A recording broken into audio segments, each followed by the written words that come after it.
Baik Bapak Ibu sekalian, di pertemuan kali ini kita akan membahas tentang satu tokoh ekonomi Islam, itu Umar Chapra. Nah Bapak Ibu sekalian yang dirahmati Allah, eh, ada banyak buku-buku tentang Umar Chapra, tapi yang sangat fundamental, yang sangat banyak dikaji orang adalah tentang The Future of Economic and Islamic Perspective. Jadi Dr. M. Umar Chapra. Dan ini luar biasa, ini diterjemahkan dalam banyak bahasa. Dan ini siklus yang kita kenal dengan siklus Khaldun. Siklus Khaldun adalah siklusnya Ibnu Khaldun yang pernah kita pelajari. Bapak Ibu sekalian yang dirahmati Allah, siapa sebenarnya Umar Chapra, lalu kemudian apa pemikirannya dan berbagai macamnya. Nah, Bapak Ibu sekalian yang dirahmati Allah, ini adalah Umar Chapra. Saya punya kesempatan spesial dengan Umar Chapra. Ini kalau Bapak Ibu perhatikan, inilah meja kantornya Umar Chapra. Mungkin saya masih muda ya, masih kurus ya. Ini ketemu dengan Umar Chapra di kantornya di IDB di Jeddah. Ya, ini pada saat itu saya kebetulan lagi riset tentang wakaf dan saya minta saran dari Chapra tentang bagaimana semestinya saya harus menulis disertasi tentang wakaf pada saat itu. Ini pada saat saya masih S3. Nah, mudah-mudahan Bapak Ibu semua punya kesempatan yang sama juga bisa ketemu dengan tokoh-tokoh ekonomi Islam dunia di tempat-tempat yang spesial. Amin, Pak. Saya ketemu Chapra 2 kali, di Jakarta sekali di satu seminar internasional Islam Economic di Jakarta, lalu yang kedua adalah di kantornya di IDB. Saya sudah kasih saran sama Ibu bagaimana kiatnya untuk bisa ketemu tokoh-tokoh beberapa pertemuan yang lalu. Yang penting punya self confidence, punya percaya diri kira-kira. Ya tentu dengan izin Allah lah kira-kira. Jangan lupa mana-mana minta izin dengan Allah. Bapak Ibu sekalian, siapa Chapra? Chapra adalah lahir pada tanggal 1 Februari 1933 di Pakistan ya. Jadi kalau kita perhatikan tokoh-tokoh ekonomi Islam kontemporer ini banyak lahir di daerah ini kira-kira. Nah, ayahnya bernama Abdul Karim Chapra. Chapra dilahirkan dalam keluarga yang taat beragama sehingga ia tumbuh menjadi sosok yang punya karakter yang baik. Masa kecilnya ia habiskan di tanah kelahirannya hingga berumur 15 tahun. Kemudian ia pindah ke Karachi untuk meneruskan pendidikan di sana sampai meraih gelar SD dari Universitas Minnesota.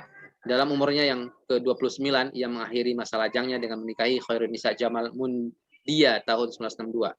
Jadi saya kalau Chapra 29, saya pada saat itu ya nikahnya 29-30 lah kira-kira. Mirip juga tapi enggak, ilmunya tentu luas biasa Chapra lah bagi saya gitu. Karena pada saat itu saya juga selesai dulu doktor baru kemudian nikah. Tapi lebih cepat dan lebih bagus ya, jangan mencontoh Painter dari sisi itunya kira-kira. Lalu kemudian karir intelektual Dr. Chapra ini mengawali ketika mendapatkan medali emas dari SIN pada tahun 1950 dengan prestasi yang diraih sebagai urutan pertama dalam ujian masuk dari 25.000 mahasiswa. Jadi setelah meraih gelar S2 dari Universitas Karasio pada tahun 1954 dan 1956, karir akademisinya berada pada tingkat tertinggi ketika meraih gelar doktoralnya di Minnesota, Minneapolis. Jadi ini luar biasa. Jadi langkah kira-kira Chapra ini, Masya Allah luar biasa. Allah kasih ilmu yang luar biasa. Nah, Chapra terlibat dalam berbagai organisasi dan pusat penelitian dan berkonsentrasi ekonomi Islam. Beliau menjadi penasehat pada Islamic Research dan Training dan IRTI ya, yang saya pernah sampai ke kantor beliau lah di IDB Jeddah ya. Jadi kalau Bapak Ibu nanti ke Jeddah, silakan mampir ya.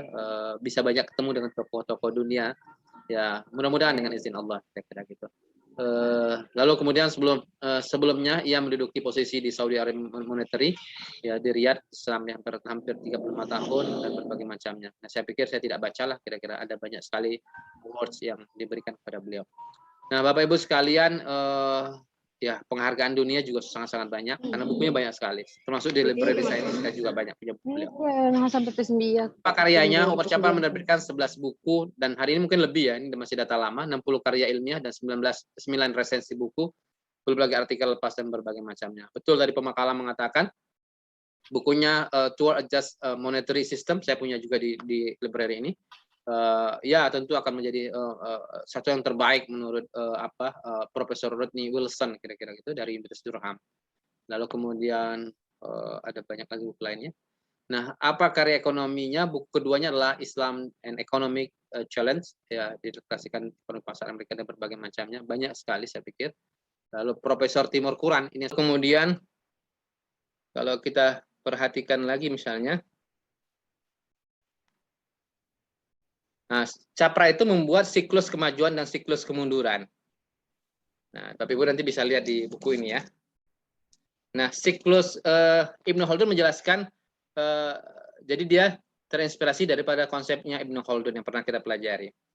Di sini adalah S pengembangan syariah, ya. Ini dikatakan menjelaskan.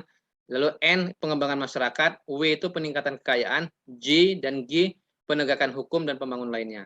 G peran pemerintah. Nah, Capra membuat siklus kemajuan. Jadi menurut Capra, siklus kemajuan itu adalah S, N, W, G, G, GS. Maksudnya apa? S itu adalah tanamkan kesadaran syariah, lalu kemudian kembangkan masyarakat sehingga terciptalah masyarakat yang paham syariah.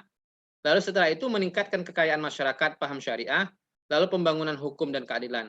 Pada tahap ini, kita memiliki masyarakat yang paham syariah, yang kaya dan berkeadilan. 3 ya, paham syariah, lalu kemudian kaya dan berkeadilan. Nah, ada orang kan paham syariah tapi nggak kaya. Ada yang kaya nggak paham syariah. Ada yang kaya paham syariah tapi tidak berkeadilan.